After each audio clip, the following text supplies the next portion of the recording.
Pride Month, the Biden-Harris administration joins Americans across the country to celebrate the extraordinary courage and contributions of the LGBTQI+ community. This month is a time to reflect on the progress we have made in pursuit of equality, justice, and inclusion. And it's time to recommit ourselves to do more to support LGBTQI+ rights at home and around the world. Since day one, the Biden-Harris administration has taken historic action to advance equality for the community. But last year, more than 600 anti-LGBTQI+ bills were filed in state houses across the country, and a significant portion of them target transgender youth. As President Biden says, these young people are some of the bravest people he knows, but no one should have to be brave just to be themselves. The Biden-Harris administration is going to continue to speak out and stand up against these attacks, and will remain focused on realizing the promise of America for all Americans. I want to close by saying to the LGBTQI+ community that there is always someone you can talk to if you're going through a hard time and need support. The Biden-Harris administration launched the 988 line to help, and we have a line dedicated to serving LGBTQI+ young people that can be reached by dialing 988 and pressing 3. Again, dialing 988 and pressing 3. This month, we will continue to celebrate courageous LGBTQI+ people and take pride in the example they set for our nation and around the world. Second, as many of you know, there were a tragic series of shootings over the weekend. This included a shooting in Michigan that injured multiple children, and a shooting at a Juneteenth festival in Texas that left 2 people dead and over a dozen injured. The president has been tracking these tragedies. We are praying for the families who lost loved ones to these senseless violence and wishing all those who were injured a speedy recovery. Our team is in contact with state and local officials. As the president has said, this is not normal, and Congress must act. At the same time, he will continue to use every tool at his disposal to end the epidemic of gun violence that is tearing our communities apart. And let's not forget, gun violence is the #1 killer of young people across the country. And now I'm going to turn it over to the Admiral, who is going to speak to developing matters in the Middle East, and also I know there's some NSC travel happening as well abroad. Go ahead, Admiral. I want to thank Karine in advance for her indulgence and all of yours. I do have quite a few things to get through, so if you just bear with me, I appreciate it. I want to start off here at the top by providing an update on maritime attacks conducted by Iranian-backed Houthis, and to preview some sanctions that will be rolled out later today by the Treasury Department. Now, a few days ago, the Houthis attacked the Liberian-flagged, Greek-owned, and operated bulk cargo carrier merchant vessel Tudor, killing a crew member who hailed from the Philippines. The Tudor had just completed a port call in Russia and was bound for Egypt. She had nothing whatsoever, nothing to do with the conflict in Gaza. They also attacked the Palawan-flagged, Ukrainian-owned, Polish-operated motor vessel Verbena, critically wounding a crew member from Sri Lanka. The Verbena had previously stopped in China, then Thailand, and was on her way to Italy. She, too, had nothing whatsoever to do with the conflict in Gaza. So just think about that for a hot minute or two. The Houthis killed an innocent crew member from the Philippines and critically wounded a Sri Lankan sailor who were guilty of no crimes, who were simply doing their jobs as professional mariners. They weren't delivering arms to Israel. They weren't taking sides in the Middle East. They were just manning their posts aboard ship, trying to earn a paycheck and keep global commerce moving. Like the ships that they sailed in, these 2 blokes had nothing whatsoever to do with the conflict in Gaza. Now, these most recent attacks, of course, come on top of numerous others in recent months, attacks which can and only rightly be labeled acts of terrorism against nations from around the world. Even the Yemeni people have fallen victim, as the Houthis have on one occasion struck a ship that was bringing grain to their own ports. These attacks also obstruct humanitarian aid to Sudan, where the needs are tremendous and the conditions desperate, and they impact commerce for every neighboring country in the Horn of Africa and the Middle East, from Egypt to Ethiopia to Jordan and Djibouti. The Houthis are causing needless suffering across the entire region for Gazans, for the Sudanese, for the Yemenis themselves. And as I said, this is pure terrorism. There's simply no other word for it. The Houthi claim of supporting Gazans is meritless in any case. Israeli ports are now open for the moving of goods directly into Gaza, and we are in the process of moving thousands of pallets from Ashdod into Gaza as we speak. The United States has provided thousands of metric tons of assistance to Gazans and will continue to do so. We are the largest contributor by far to date. The Houthis, by contrast, have not provided so much as a slice of bread to the Palestinians in Gaza. For our part, the United States will continue to ensure assistance is reaching Gaza in large quantities, and we will continue to act with partners around the world to hold the Houthi terrorists accountable for their actions. Today, as I mentioned at the top, Treasury will announce new sanction designations against individuals and entities that are involved in the Houthi weapons procurement network. We're going to continue to target this network to degrade the Houthis' ability to replenish its munitions, and will continue to target threats to international commerce when necessary, including taking another strike, as we did just last night, against an unmanned aerial vehicle that posed a direct threat to ships in the area. But I thought it was important to just provide a little context here. These Houthi attacks, they don't grab the headlines that they used to grab, but they're having an impact, and we are trying to have an impact on their ability. So their actions are truly reckless, beyond the pale. They talk a mighty good game, but their actions speak a hell of a lot louder. They don't care a whit about Palestinians in Gaza. And this isn't some principled stand they're taking. It's terrorism, as I said, pure and simple, and it has to stop. Now, as you know, the President will meet with NATO Secretary General Jens Stoltenberg at the White House later this afternoon to talk about planning for NATO's 75th Annual Summit next month in Washington. The President will reaffirm the ironclad U.S. commitment to Article 5 of the Washington Treaty and will welcome steps that allies are taking to support Ukraine. I expect the two leaders will also talk about the progress that NATO allies are all making on increasing their defense spending, which has more than doubled since President Biden took office. Quickly turning, if I could, to National Security Advisor Jake Sullivan's trip to India, where he met with senior members of the Indian government and U.S. and Indian industry leaders to expand key areas of cooperation between our countries today. In New Delhi, Mr. Sullivan will co-chair the U.S.-India Initiative on Critical and Emerging Technology, also known as ICET, a landmark partnership to expand strategic cooperation across key technology sectors, including space, semiconductors, advanced telecommunications, artificial intelligence, quantum technology, biotechnology, and clean energy. As the world's two oldest and largest democracies, the United States and India share a unique bond of friendship. Mr. Sullivan's trip will further deepen the already strong U.S.-India partnership to create a safer, more prosperous Indo-Pacific. And finally, I want to just briefly highlight the successful Summit on Peace in Ukraine over the past weekend, which Vice President Harris and National Security Advisor Sullivan both attended. More than 100 countries and organizations came together to discuss the importance of reaching a just and lasting peace in Ukraine, based on the core principles of sovereignty and territorial integrity, the foundation of the UN Charter. As President Biden said on Thursday when he signed our historic bilateral security agreement with Ukraine, a lasting peace for Ukraine must be underwritten by Ukraine's own ability to defend itself now and to deter future aggression. So we're going to continue to provide military aid to help Ukraine defend itself on the battlefield, and we're going to continue to support the Ukrainian people, including through the new funding that Vice President Harris announced to repair Ukraine's energy infrastructure, and through new funding for humanitarian aid and assistance to support Ukrainians who have been displaced from their homes and from their lives.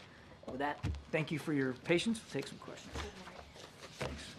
Can you give us your response to Prime Minister Netanyahu's move to disband his war cabinet? You know, he seems to think that there's no need for an extra branch of government, as it was described to us. Do you agree that the war cabinet isn't necessary? Well, that's really up to the Prime Minister to decide, Mary. This is the war cabinet was an internal domestic measure taken by the Prime Minister to better advise and provide him counsel on the war.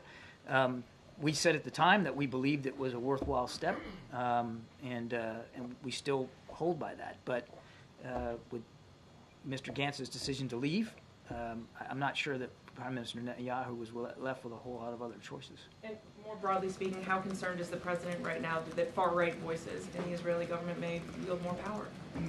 That's going to be up to Israeli leaders, and that's going to be up to the Prime Minister. We deal with the Prime Minister. The Prime Minister is the elected head of the Israeli government. That's who the president deals with. He will continue to do so. They don't agree on everything. They're not going to agree on everything going forward, but they have a long relationship. with one another, and they know that they all both have an open line to one another. So we're going to leave it at that. Thanks. Could you comment at all on Putin's trip to North Korea and the possibility that there's going to be an agreement, a partnership agreement signed? Yeah, look, no surprise that he went to North Korea after his so-called election. A real nail-biter that was. He was going to go on a little bit of a charm offensive here, and that's what he appears to be doing. We're not concerned about the trip. What we are concerned about, Trevor, is the deepening relationship between these two countries. Not just because of the impacts it's going to have on the Ukrainian people, because we know North Korean ballistic missiles are still being used to hit Ukrainian targets, but because there could be some reciprocity here that could affect security on the Korean Peninsula. Now, we haven't seen the parameters of all that right now. Certainly haven't seen it come to fruition, but we're certainly going to be watching that very, very closely. Do you have any comments on this apparent collision between the Chinese and the Philippines? In the Philippines, yeah. This is you're talking about the second Thomas Shoal. Yeah, these are troubling reports because it appears as if, and just from initial operational reports that we've gotten, that at least one Philippine sailor was wounded. I mean, you talk about collisions and water cannons, and you don't think about the damage that can do to the human body, but let me tell you something, it can.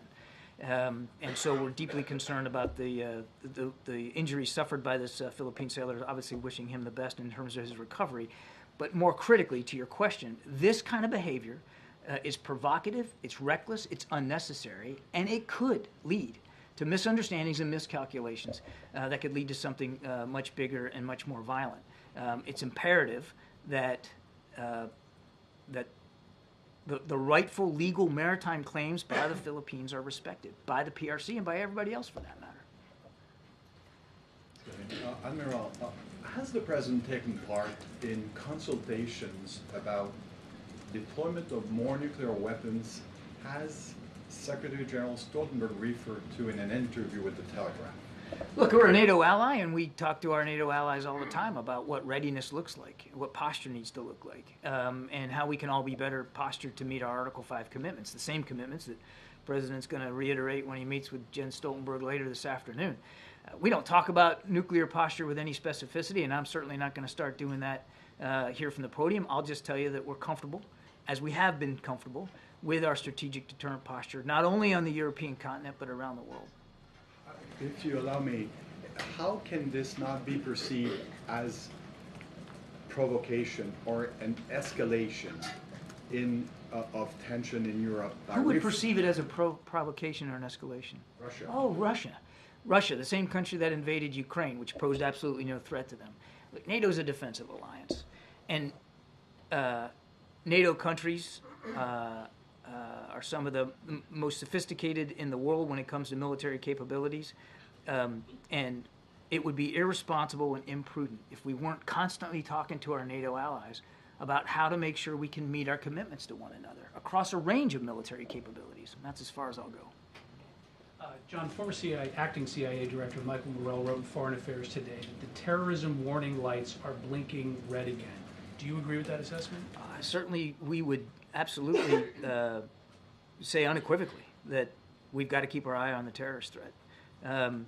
Just in the recent week or so, AFRICOM took a strike on some ISIS leaders in Somalia. Now, we're still waiting for the actual battle damage assessment of that strike, but it's clear that the threat is still real, and we have to still go after it. One of the vulnerabilities he cites is that thousands of people are crossing the border unknown each week, and that he says that the United States should consider using national emergency authorities.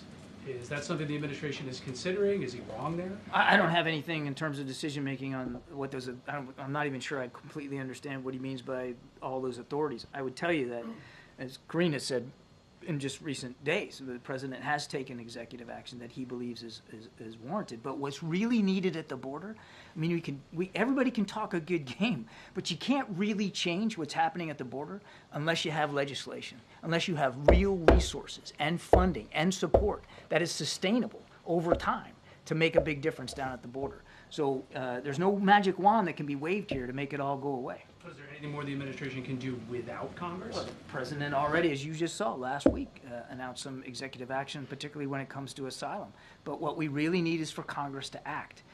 There was a deal on the table, a bipartisan deal in the Senate, that would have been the most sweeping change, would have caused the most sweeping changes, not just to border enforcement and security, but to immigration policy itself in many, many years. And it didn't go anywhere because a certain ex-official decided he didn't like it, that he thought it was better for there to be a problem rather than a solution. So the president took some executive action. I'm not going to foreclose what he would do in the future, but what we really need is comprehensive legislation. John, following up on that, given the fact that there are these concerns about the rising threat of terrorism, is the president considering raising the terror alert level? And if not, why wouldn't he consider I'm that? not aware of any decision to change that. We're watching this like a hawk every single day. As I said, AFRICOM just in recent days took a strike, an airstrike against some ISIS leaders in Somalia. It's not something that we have ever stopped focusing on. I mean, as you remember, when we conducted the withdrawal from Afghanistan, we talked about sharpening over-the-horizon targeting capability, and you've seen that bear out now. Places like Iraq and in Syria, now in Somalia and other places. It's not something that we take lightly. It's not something that we aren't constantly trying to improve and sharpen. And we have not lost one bit of focus on the terrorism threat, either here in the United States or around the world. In Jake's meetings in India, has the plot to kill an American Sikh activist come up at all? And do you expect that to be part of the discussions? I don't have more to add on the conversations that Jake's having. He's still over there having these conversations, but the main focus of his visit, as I said, was to look for ways to deepen the U.S.-India bilateral relationship, particularly when it comes to emerging technology. Bring this up. I don't have anything more to add on the conversations. Thank you so much. I have a question about China and then another on the cricket. Starting with on President... the cricket? On the cricket. As in the game? Yes. Okay. Starting with President Xi... Yeah, see, I just wanted to make clear it was Or the bug. singing insect, perhaps. Yeah. Go ahead. Let me know. Okay. Sorry. President Xi last year told the head of the European Commission, or the European Commission president, that the U.S. is trying to, quote, trick China into attacking Taiwan. This sounds awfully similar to some of the language that President Putin was using to justify his invasion of Ukraine. Do you think that Xi is taking a line from Putin's playbook? How concerned are you about it? Is this something that the two leaders have talked about? It's bogus, for one. There's absolutely no truth to it. I can't get into Mr. Xi's head and figure out who's giving him his talking points or where it's coming from. It's just not true. What's your next question? All right, on cricket, what's the difference between a spin bowl and a double? No, I'm joking.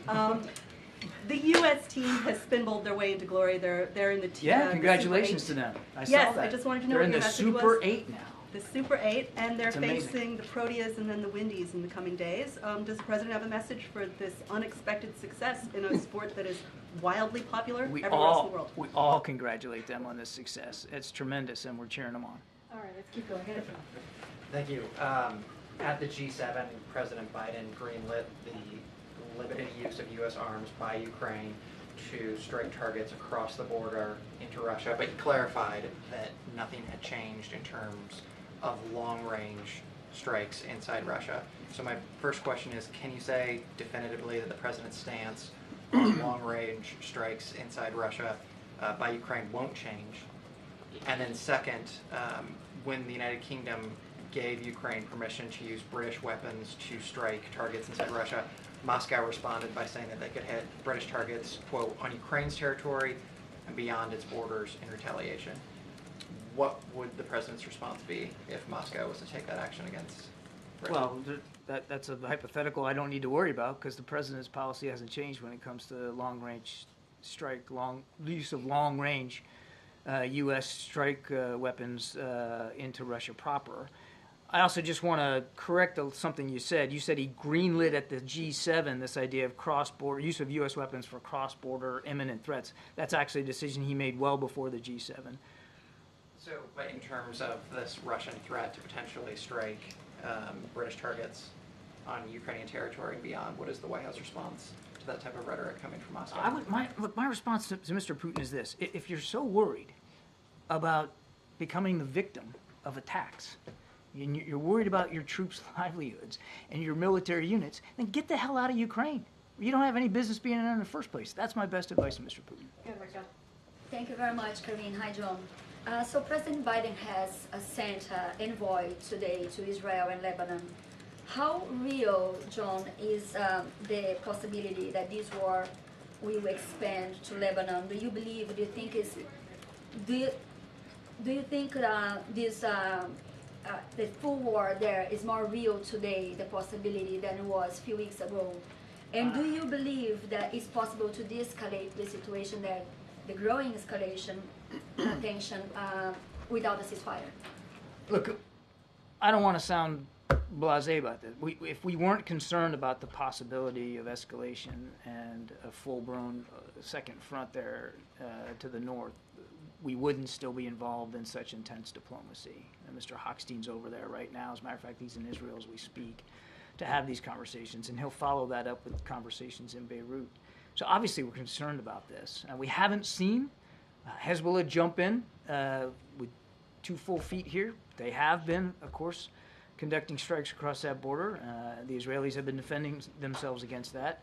We don't want to see escalation. We don't want to see a second front. And we are concerned about it. Is the possibility more real today than 2 weeks ago?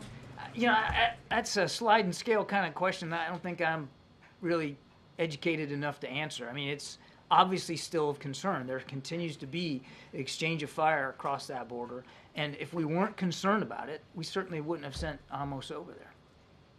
Thank you. First, thanks, John. To follow up on Mary, you said that the U.S. did think it was worthwhile to have the war cabinet in place. Now that it is no longer, does the U.S. believe it will be a detriment as Netanyahu makes decisions moving forward? I think that remains to be seen. And then secondly, do you have an update on the U.S.-built pier, the humanitarian aid pier that has been removed? Removed? That is undergoing repairs? Because of severe weather that we talked about being a problem in the summertime here in the Eastern Med. I don't. You'd have to go to the Pentagon for a tactical update. As I understand it, they did have weather-related issues. They had to dismantle it for the safety of everybody involved. But I honestly don't know what the new status is. Thanks, John. Thanks, Karine. Secretary General Stoltenberg was talking about once the current fighting in Ukraine ends, that the ultimate security guarantee to prevent it from happening again, that Russia invades again, is Article 5 from NATO. He seemed to be very clear that Ukraine should be admitted into NATO after the current fighting ends. Is that can you speak to that? Is that a commitment that the U.S. shares, feels that once this current fighting ends, that feels strongly that Ukraine can get into NATO? The President has said that he believes that NATO is in Ukraine's future. And there's a lot of things that have to be done before they can join the alliance, like any member has to do before they can join the alliance. But the President believes firmly that NATO is in Ukraine's future at some point. But those conditions that have been in somewhat a little bit vague. It has not been a very clear pathway. When would they be able to do the action plan that they can get on? I'm sorry, I got to disagree with you there. What it's are not. It's absolutely clear, and the alliance conditions that Ukraine has talked about, and the United States certainly talked about. First, they got to win this war. Right? They got to win the war first. And so, number one, we're doing everything we can to make sure they can do that. Then when the war's over, no matter what it looks like, they're still going to have a long border with Russia and a legitimate security threat to the Ukrainian people. That's why the President, at the G7, signed our bilateral security agreement, joining some other 14, 15 other countries that have done the same thing, to make sure that for the long haul, Ukraine's defense industrial base can continue to make sure that they have what they need to defend themselves, and that includes assistance from the United States. That's the long haul. That will help them defend themselves while they work on the necessary things they have to do, like any member of the alliance has to work on, for instance, on corruption, before they can apply for NATO membership. But we do believe that NATO is in Ukraine's future, and we're going to work with them every step of the way to get them there. Is corruption still a major concern for NATO alliance? Corruption is a concern, but there's certainly other things that need to be done for any nation that wants to join the alliance. And I want to reiterate that joining the alliance is an alliance decision. It's not something the United States can just make happen magically. It has to be done through the existing allies as well. Yes, in an interview with BBC. National Security Advisor Jake Sullivan said over the weekend that he had plans to meet with officials from Qatar and Israel while he was in Switzerland. Did he actually have those meetings, and is there any update you can provide on ceasefire hostage taking? I would just tell you that we have maintained communication with both Qatar and Egypt, and while I don't have any progress to report today in terms of where things are, we still believe this is a very live process, and these conversations are in fact being they're constructive, and we're hoping that we'll be able to get there. So yes, those conversations are happening. The president met with the Pope obviously last week. Did he raise his reported use of homophobic slurs when he met with him privately? I don't have anything more specific to speak to in terms of the meeting with the Pope. That's out of my swim lane at the NSC. But in response to his reported use of those words, of those terms? I just don't have anything for you on that. I'm sorry. Thank you. This morning, Secretary General Stoltenberg said in public comments that publicly President Xi has tried to create the impression that he's taking a backseat in the conflict in Ukraine, but the reality is that China is fueling the largest armed conflict in Europe since World War II. What's the U.S.'s view on that? We've already said almost the same thing. I mean, they are continuing to provide components for military equipment and weapon systems, microelectronics, that have helped shore up what, without that support, would have been a truly crumbling Russian defense industrial base. We've made those concerns directly clear to the Chinese as well. But he says that there are not enough costs being imposed on Beijing for that. Is that something that the President and the Secretary General are going to be discussing, how the alliance can impose more costs on China? I have no doubt that they'll discuss a range of issues important to the NATO alliance, and clearly that means supporting Ukraine, and clearly that means trying to make it harder for Russia to be able to murder and slaughter innocent Ukrainians and destroy Ukrainian infrastructure. And the Chinese, because of the support that they are providing to the Russian defense industrial base, certainly bear a hand in helping Mr. Putin do that. I didn't see those particular comments by the NATO Secretary General, so I'm not going to get into a back and forth on that, but I would just tell you, I'd encourage anybody, just look at the range of actions that we have taken to try to hold Russia accountable, not just from a perspective of supplying Ukraine, but in terms of going after their own economic ability, and look at how he's basically running on a war economy and nothing else.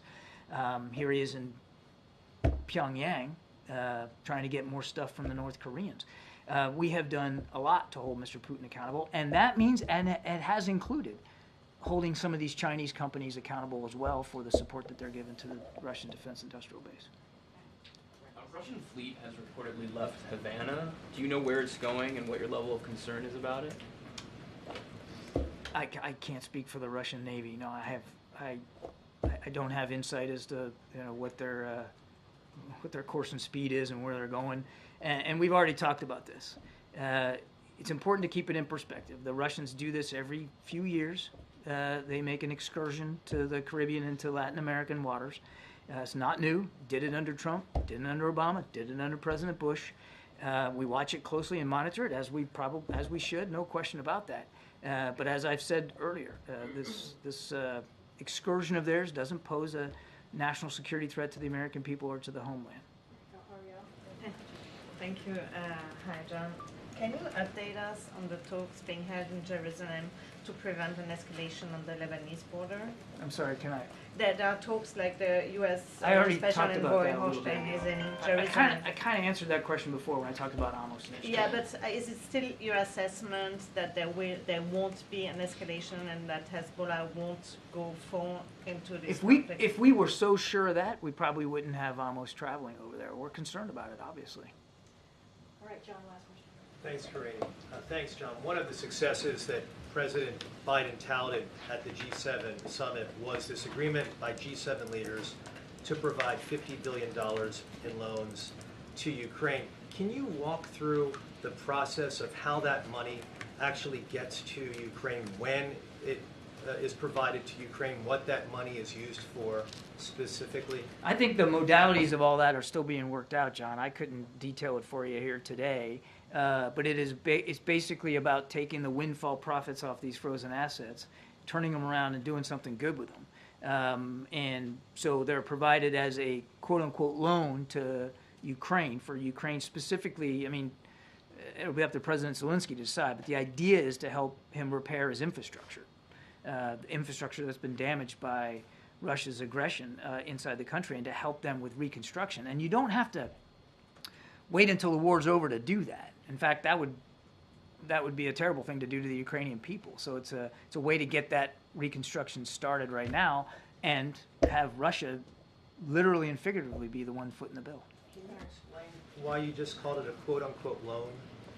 Because it's not as if, because if you're using the windfall profits, it's not as if Ukraine's going to have to pay those back. You're going to continue to be able to source that through the frozen assets and the windfall profits from those assets. Okay? Thanks, Admiral. Thank you. Thanks, Admiral. I do want to say something really quickly here. When we were going back and forth about the president, what else is the president going to do? Yes, the president has been very clear in making sure that, and saying that we need a legislative solution, but he also said when he's talked about the executive action that he recently took, that in weeks ahead he's going to speak on how we can make our immigration system more fairer and more just, so he will have more to say on that. Obviously, we don't have any policy announcement to make at this time, but the president is certainly going to continue to address what we're seeing at the border, the challenges at the border. The president has taken this very seriously. He wants to see action. He wants to see a bipartisan legislation move towards that, but we haven't seen that, and so it is. It is really important that we are with the majority of American people when it comes to trying to make sure things are done. On the question of on the Pope, and as the Admiral said, we're not going to go beyond what was read out and the issues that were discussed, and it was a range of issues, obviously, whether it's humanitarian crisis in Gaza, Ukraine as well, and what's happening with Russia aggression. But as it relates to LGBTQ, and obviously that is something that the Pope can speak to, but the President has been very clear. You heard me at the top when it comes to LGBTQI plus people, and that he believes that everyone, including that community, should live in dignity, and he thinks that LGBTQI plus people, young people, are the bravest young people that he's ever met, and so and they should not be facing discrimination. I just wanted to be very clear about that as well. Will? Okay, I got two questions. Just one real quick up on the top. Does President Biden plan to meet with Netanyahu when he comes for his joint? I don't have anything to share on the president's schedule as it relates to the prime minister visit. Obviously, that's something since Congress invited the prime minister. That's something that they can speak to. Don't have anything to say at this time. It's more than a month away. I just don't have anything to share on the president's schedule. Secondly, there seems to be a sort of rash of videos that have been edited to make the president appear especially frail or mentally confused. I'm wondering if the White House is especially worried about the fact that this appears to be a pattern that we're seeing more often. Yeah, and I think you all have called this the cheap fakes video, and that's exactly what they are. They are cheap fakes video. They are done in bad faith, and some of your news organization have been very clear, have stressed that these the right wing critics of the president have a credibility problem because of the fact checkers have repeatedly caught them pushing misinformation, disinformation, and so we see this, and this is something coming from your part of the world, calling them cheap fakes and misinformation. And I'll quote the Washington Post, where they wrote about this, and they said how Republicans use misleading videos to attack Biden in a 24-hour period. And to their credit, we have a conservative Washington Examiner did call them out as well, calling out the New York Post. Ironically, several recent cheap fakes actually attacked the president for thanking troops for thinking truths. That is what they're attacking the president for. Both in Normandy this happened, and again in Italy. And I think that it tells you everything that we need to know about how desperate Republicans are here. And instead of talking about the president's performance in office, and what I mean by that is his legislative wins, what he's been able to do for the American people across the country, we're seeing these deep fakes, these manipulated videos, and it is, again, done in bad faith. The Surgeon General is calling for this warning label on social media platforms. The President and the administration have been clear you support addressing mental health tied to social media, especially among young people. But does the President support this action? Does he support a warning label like this as a means to addressing this crisis? And to your question, Mary Bruce, you're absolutely right. There's a mental health issue. Our young people are experiencing an unprecedented mental health crisis. That's what we're seeing, and there is undeniable evidence of this, that social media and other online platforms are contributing to this. It is exactly why the President and the First Lady, this administration, has done everything that they can to really tackle the mental health crisis as part of, let's not forget, it's part of their key agenda as we talk about the unity agenda, because we believe that is something that could bring both sides together, because we're seeing this in red states and in blue states. And so we have invested resources to deal with this issue, establishing the new Center of Excellence on Social Media and Mental Wellness, launching the 988 Suicide and Crisis Lifeline. I just talked about that as it relates to LGBTQ plus youth, and launching a new interagency task force on kids' online health and safety. So there is a mental health crisis. The Surgeon General's announcement is about reminding parents and also about reminding kids the risk of using social media. So we were going to continue to focus on that. Obviously, the Surgeon General is going to continue focus on that as the country's doctor, physician. So I think that's important that he'll continue to do that work. And we're going to continue to look at a range of actions as the Surgeon General is trying to do as well. But does the President support a warning label like this? I mean, look, what I will say is that we want to, as I stated in the unity agenda, we want to see a bipartisan approach in dealing with this issue, right, on how to hold social media companies accountable. The Surgeon General made this announcement, reminding parents, reminding kids what's at stake here, understanding that mental health is a crisis. There is a crisis here in America, but we believe that the way to move forward, the best way to move forward, as we say, there's always going to be policies that we're going to introduce from here, but the best way to move forward is to deal with this in a bipartisan way. We believe that this is why we included it in the unity agenda. This is going to be a continuation of what this president does in his term here. Is let's deal with this in a bipartisan way, because it matters. It's not about red states or blue states. And just a scheduling question. Yeah, The sure. White House schedule has the President departing for Rehoboth tomorrow and then flying to Camp David on Thursday evening. Is that it for the next week? I mean, should we expect the President to hold any kind of public events before the debate this week? I will say stay tuned. The President's, it's in, we're still always working through the President's schedule, as you know, sitting in these seats. You know how, and covering the President, you know how that is. We sometimes, things pop up on the schedule very, very quickly. And so we always share that with you all. I don't have anything to preview or to announce at this time, but certainly stay tuned. And when we have something to share, we certainly will. Do you have any reaction to the federal judge blocking the protections for LGBT students under Title IX? Yeah, that happened last week. No, that happened last week and on today as well. That's right.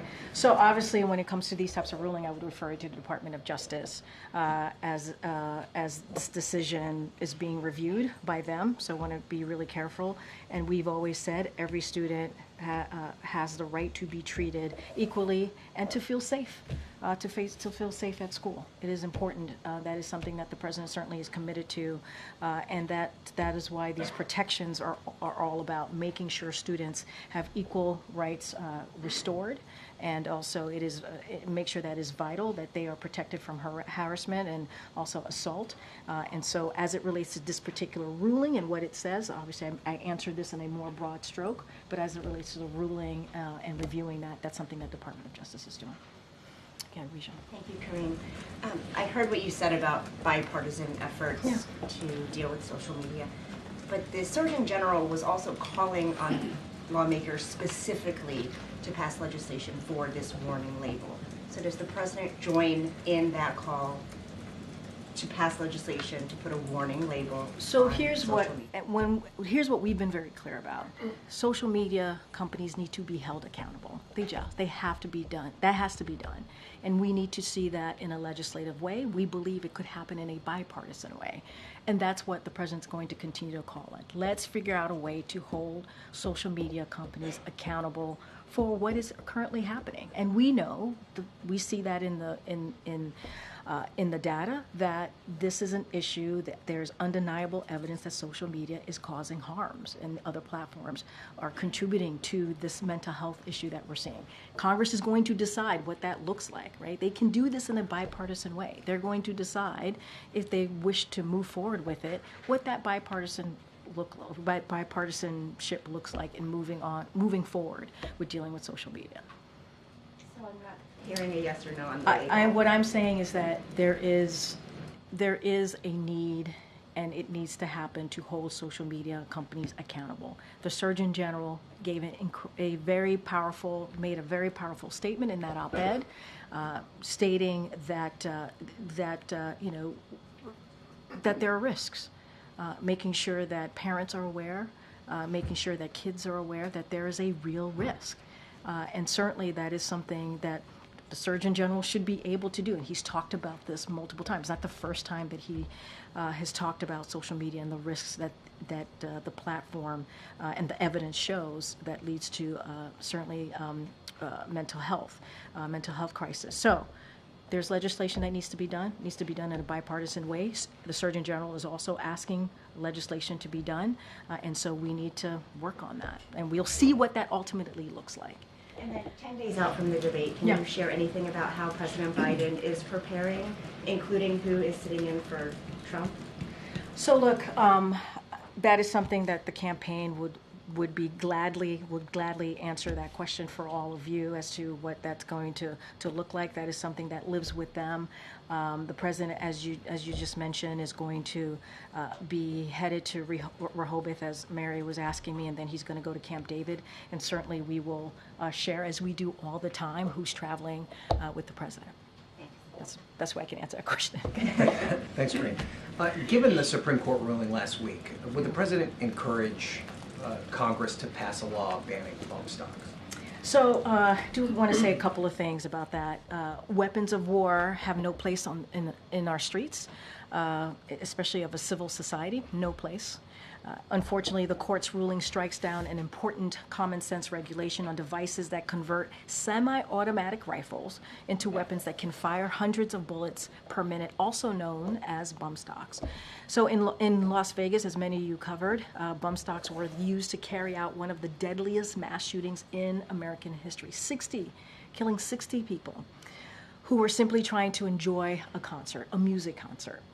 We continue to pray for them and their families as they continue to deal with the horrific event, and the people of Las Vegas and beyond who are tragically affected by the epidemic of gun violence. You heard me talk about that at the top of this briefing, and talk about even what we saw over the weekend. We continue to call on Congress to immediately ban bump stocks and assault weapons, and take further action to implement common safety measures. And so the president has taken action. He's done more than 24 executive actions. We have a historic office that deals with gun violence, and certainly that's led by the vice president. The president continues to talk about this issue, and he wants to see, again, another place where he's done the work from this side of Pennsylvania. He wants to see Congress also move forward, because the way to actually deal with gun violence is through legislation. Has he talked to the majority leader specifically about putting a bill on the floor as soon as possible? So we are in constant communication with the office of from the Office of Legislative Affairs through Congress, both on the House and the Senate, about an array of issues that matter, legislative issues that matter to the president, including this, including gun violence and finding ways to prevent this epidemic. And so, look, you heard me just call out at what it is that we want Congress to do, banning assault weapons, obviously banning bomb stocks immediately. We want to see that happen. And so this is a legislative priority for this president. The president said this weekend that the next president is likely to have 2 new Supreme Court nominees. Can you talk to the thinking behind that? I got to be mindful here. It was said in a campaign event, and he certainly was answering that in you know, as it relates to the 2024 election. It's going to be super mindful. I'm going to allow you all to do, the work on this and to kind of figure out who he was talking about, what he meant. But look, I'll say this. Next Monday, a week from today, we are going to be sadly commemorating the Dobbs decision. 2 years ago, from a week from today, we saw what the Supreme Court was able to do. They were able to overturn Roe v. Wade, which was the law of the land for almost 50 years, which gave women the ability to make a decision on their own body, gave women the ability to make important, critical, difficult decisions on their health care. That was taken away. And when that was taken away, we saw contraception is now under attack. We see now IVF is now under attack. We saw what Republicans did just last week. And there are freedoms that are now under attack because of what the Supreme Court was able to do by just overturning something that was the law of the land for almost 50 years. And we know that happened because of what the former president did, which was appoint justices who he believed would be part of overturning Roe v. Wade, and they did just that. Disliking what the current justices do is different than getting the opportunity to nominate two. But I think hopefully you're seeing how I'm trying to connect the two, right? It was said back in 2016, right, that we got to be really mindful on how we move forward here. And what happened in the last administration is that the former president was able to appoint 3 justices. And look what happened, the Dobbs decision happened, right? So there is history here, because I can't speak to 2024, I'm speaking to the past and what occurred. And next Monday, we are going to be commemorating a day where the Supreme Court justice overturned a constitutional right that was around for almost 50 years, that has created 21 states now that have banned abortion. We're talking about 27 million women who are of reproductive rights, reproductive health, who now can't make that decision for themselves. You have doctors, if they perform health care for women that relates to reproductive health care, they could get arrested. I mean, that is where we are right now. That's why I'm using the past to try and help answer the question that you're asking of me, but I'm not going to dive into who the president was speaking of. But you see a pattern here is what I'm trying to speak to. Go ahead. Thanks, Karine. I want to ask you about the American dream. So overall, the average sale price of a home is up 29% under President Biden. We have record low inventory according to the National Association of Realtors.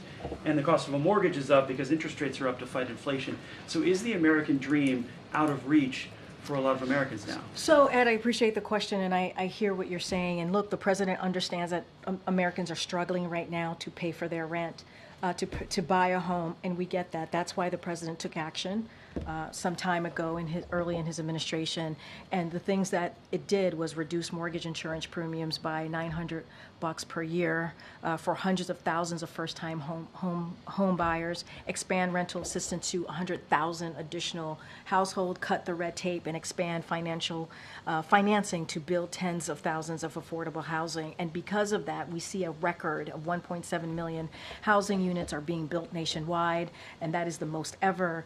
And more apartments are being built each year under this president than any other administration since 1980s. And so that matters. But the president also understands that there's more work to be done, but he has taken an action. He's created a task force to deal with this issue because he understands how much Americans are struggling just to buy a home, just to pay rent. And so he's going to continue to do that. So you're saying eventually prices will come down, and then what's the time frame? No, what I'm saying is the president's taken action, and we have seen 1.7 million housing units are being built. Affordable housing units are being built. There's more work to do. The president also is calling on Congress to pass his housing plan, which was called by experts the most consequential housing plan in more than 50 years. So he's taking more action. We've seen how the three things that I laid out in answering your question has actually helped.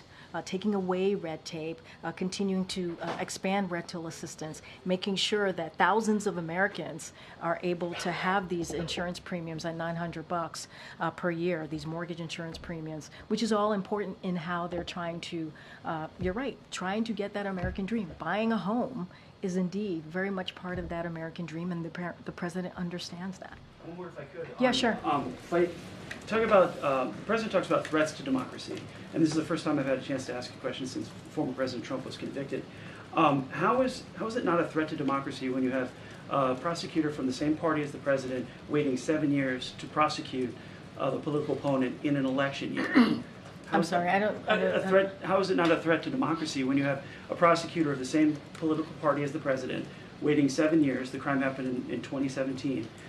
To prosecute in an election year a former president who's now... That's a question for the Department of Justice on their timeline and how this moves. I can't answer that for you here. Go ahead, Phil. Thank you. There was some confusion on this previously, and the president seemed to address this in passing as he was walking away from that joint press conference with Zelensky. Yes, I know the question, yeah. So I just wanted to clarify, President Biden has ruled out any type of commutation or reduced sentence for his son, Hunter Biden? Yes, he has. Thank you, ma'am.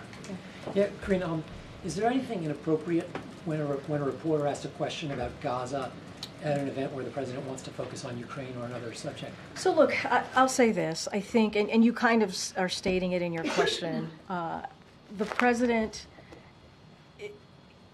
if you think about what happened when he walked, right before he walked to the podium, and what was done in front of all of your colleagues, all of you, the world, was that they signed a security agreement, and which was incredibly important. And so for the president, as he's standing to his right, President Zelensky standing to his right, they're talking about obviously a war that's been going on, Russia's aggression into Ukraine that's been going on for more than 2 years. In his mind, right, it's like, okay, there is an important bilateral press conference, if you will, currently happening with a president that is fighting for their freedoms, fighting for their democracy. So in his mind, the focus should be on that. But we've seen many press conferences where other questions are asked, and he answers them. And even in saying that, and what he said, he still took the answer. He still obviously took the question and answered it. But that is how he's thinking it. President Zelensky standing to his right. They just signed an important security agreement that is going to be critical to the people of Ukraine as they have been fighting this aggression by Russia. And so that's it. I wouldn't, he respects the freedom of the press. He does. I wouldn't read too much into it, but that is... No, I just know there isn't. That is what he was thinking in that moment, in that time. There is an important moment that was developing in front of everyone, and that's kind of what he was hoping the focus would be on. And just a quick follow on the video you Sure. were talking about. Yeah. There were 2 instances in recent days where leaders, former President Obama and Giorgia Meloni of Italy, they physically put hands on the president to guide him and show him, give stage directions. Are they doing that on their own, or has anybody asked them to run the show like that? First of all, let me spoke to the most recent, right? And as we saw on Saturday, President Obama's office put out a statement. So I would refer you to that statement about what was being accused in those by others. And he said this did not happen in the sense of what people were saying they were seeing, right? Or what was being falsely reported that they were seeing. Let's not forget, President Obama, President Biden have a relationship. They are friends. They're like family to each other. And I think that's what you saw. You saw the president put his hand on the back of President Biden, and they walked off the stage after taking questions or at an event taking questions from Jimmy Kimmel. That is what you saw. But I would refer you to President Obama's office statement. They talked about this, they discussed this, and they came out with it pretty quickly. Maloney, all right. you wanted to say something about Maloney? I don't have anything. I don't know specifically what happened with Maloney. The wandering, the parachutist, etc. Oh, I mean, look, that was, as I said, it was a cheap, a cheap fake. That was definitely a cheap fake. It was. This was widely fact-checked. That video was widely fact-checked, including by conservative media, on what happened, what occurred. The president walked over to give a thumbs up to divers who had just landed right in front of him, and if you run that tape a little bit longer, you would see what was happening, what the president was actually doing, and it is a cheap fake. So this That is what. About nothing, and he's totally normal. What I'm saying is, this is a president, right? Let's step back for a second. Instead of, and I said this moments ago, instead of Republicans, focusing on the president's performance in office and what he's been able to accomplish, his actual record, they do these cheap fakes. They're cheap fakes. And you're asking me about the Maloney, you're asking me what happened. That video was, okay, let's talk about Juneteenth. The president stood there listening to the music and he didn't dance. Excuse me, I did not know not dancing was a health issue.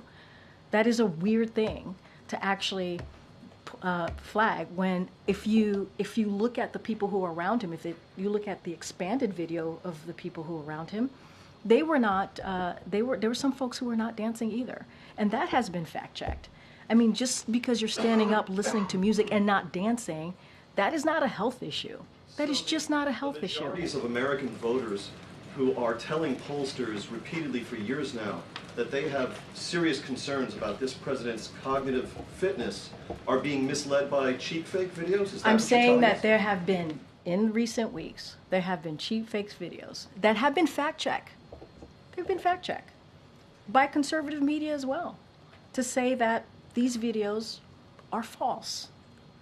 They're purposefully being altered. So he's That fine. is, So he's that fine. is, look, He's fine. the president has done more in his 3.5 years as president than most modern day president. And what he's been able to deliver. He's able to do that because he knows what he's doing. He knows how to deliver for the American people. He's able to make sure that we attack climate crisis with the Inflation Reduction Act. He's made sure that we're able to create 15 million jobs, 800,000 manufacturing jobs. He was able to make sure that unemployment went down. He was able to make sure that we are able to have Medicaid actually able to negotiate with pharmaceutical companies, something that no other president has been able to do. This president has been able to do. I think that tells you everything that you need to do by looking at his record. And what you're seeing right now is Republicans, instead of talking what I just talked about, they're really diving into these cheap fake videos. And it's in bad faith. That's what I'm saying. What they're doing is pure bad faith, and it's been fact-checked by many, including conservative fact-checkers. Go ahead, Naomi. Thanks, Karine. Just on another topic, does the White House have a comment on Press Secretary or former Press Secretary Jen Psaki's testimony that's upcoming about in front of the Foreign Affairs Committee about Afghanistan? I don't have any comment at this time. And then, sorry, you sort of said last that next week you are going to commemorate the anniversary of Dobbs. Are there new measures that we should expect, or? So don't have anything to read out at this current moment, but obviously the president and the vice president are going to continue to talk about the Dobbs decision and how that's affected millions, tens of millions of women across the country, and the devastating impact that we see. Once we have more to share, certainly we will. I just don't have anything at this time. All right, thanks everybody. I'll see you tomorrow. Bye, guys.